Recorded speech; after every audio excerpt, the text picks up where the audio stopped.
What's up, Jags fans? It's been a minute since I addressed you guys directly. It's time to talk. Franchise tag came and went, and unfortunately, we went ahead and tagged Cam Robinson. The reason I say unfortunately is because I don't like it. I didn't like it last year when we did it. I don't understand it. I didn't understand it last year because I never felt that Cam Robinson was worthy of them. I don't think anybody was going to pay Cam Robinson in free agency, if you want me to be honest with you. Um, if anything, they should have maybe placed a transition tag on him, which would have allowed them to match whatever deal he got. But I guess I don't know. Maybe these people got better sources than I got. I can't imagine anybody was going to overpay for Cam Robinson or pay him the equivalent of what the franchise tag is, which is an average of the top five best left tackles in the league, and he's nowhere near there. So, do I like Cam Robinson? I'm kind of meh on him, right? I mean, he's a big guy, big, good run blocker.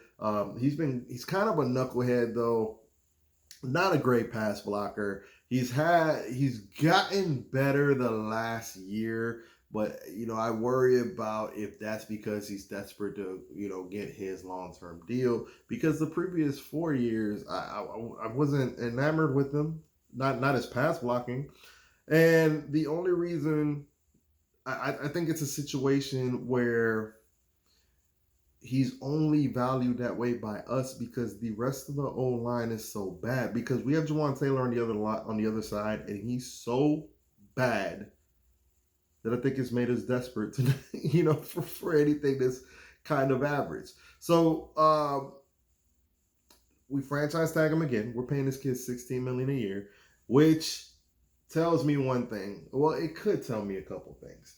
On one hand, we have the number one overall pick. I can't imagine that we're going Evan Neal or Iquanu, which I don't even know where Iquanu came from in terms of talks for the number one overall pick.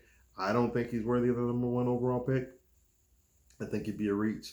And I wasn't in love with Evan Neal. And if I was going to draft a left tackle of the future, though, it would be Evan Neal because at least he has freakish traits, right? I am big on.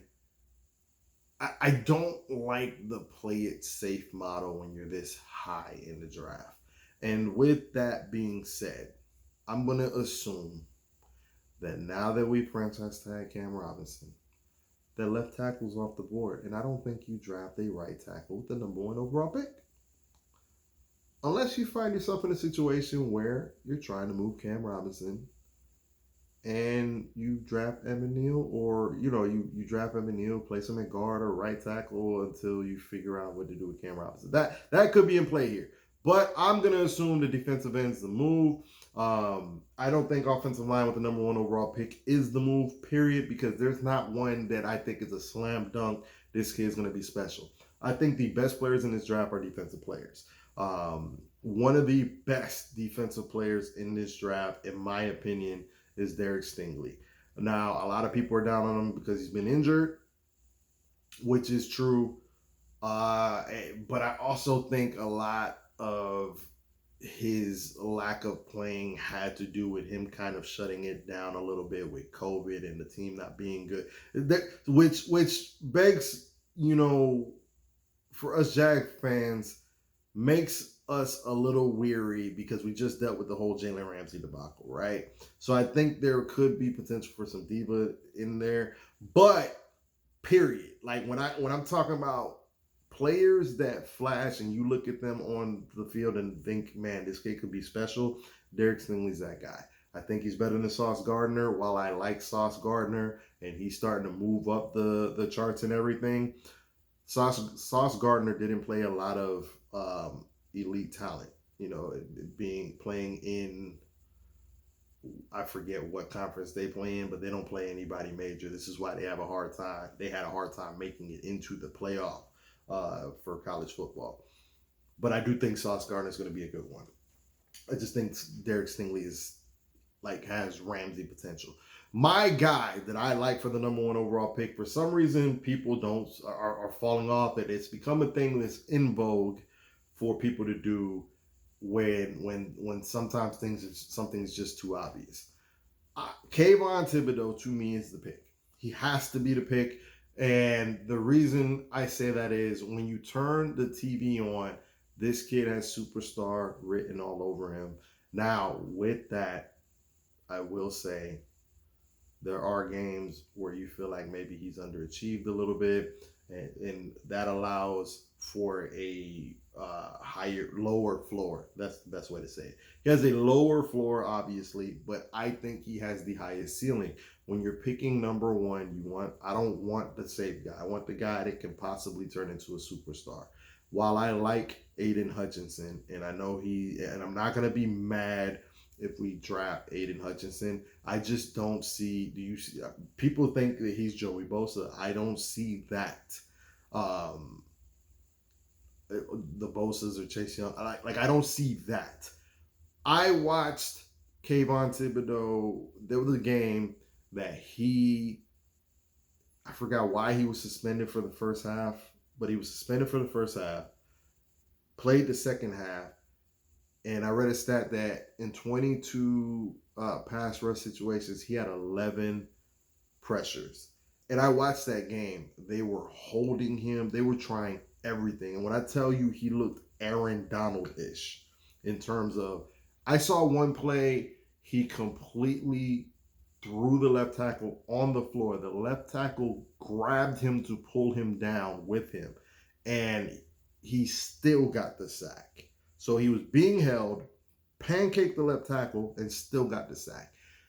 The kid has all world potential, and I love the thought of him next to Josh Allen. I think we have bookend pass rushers for years to come, and that would be my pick. I'm not going to be mad at Aiden Hutchinson, but then you got questions of Aiden Hutchinson's like J.J. Watt size. He's like 6'6", 280 plus.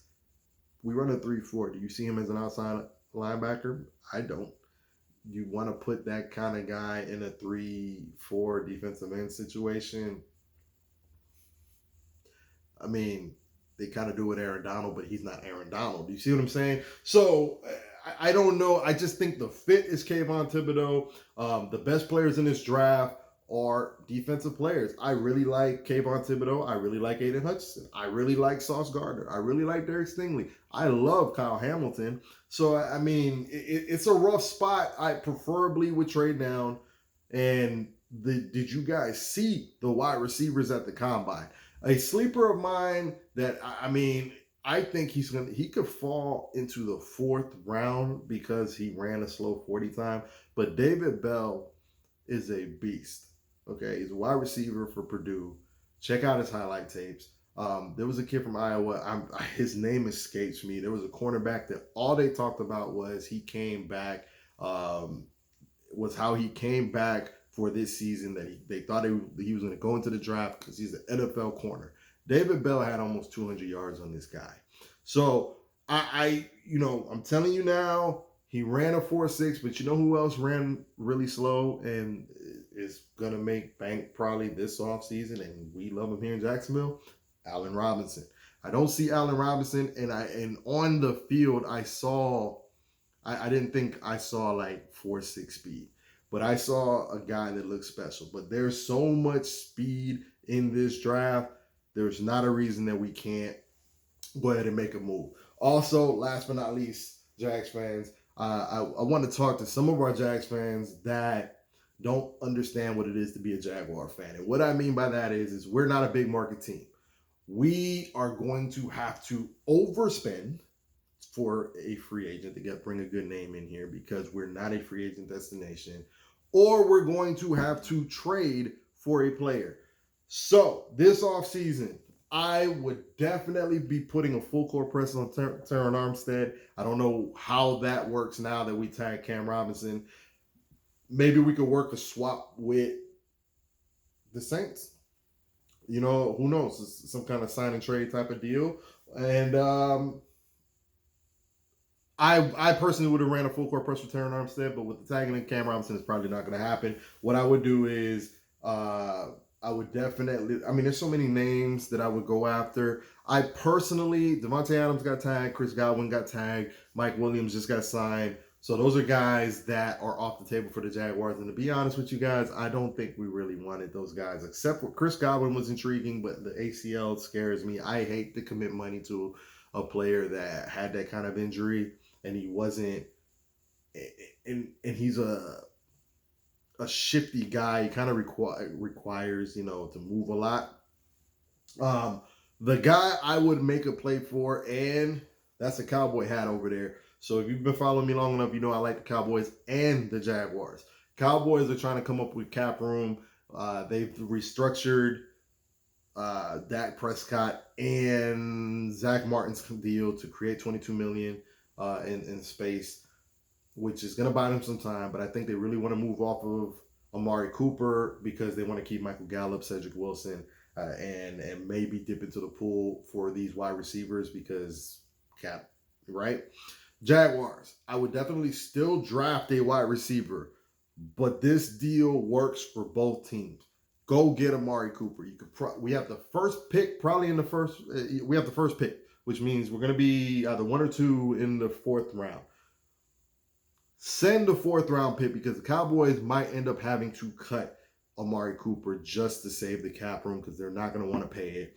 It works for both teams. You don't want to wait for Amari Cooper to get cut because he's not going to choose to come to Jacksonville unless we overpay for him, which we don't want to do if we don't have to. His deal right now kind of sits in a perfect spot. We have the cap space to absorb his $20 million cap hit this year. And he's in year 3 of a 5-year deal, which means we can trade for him, right?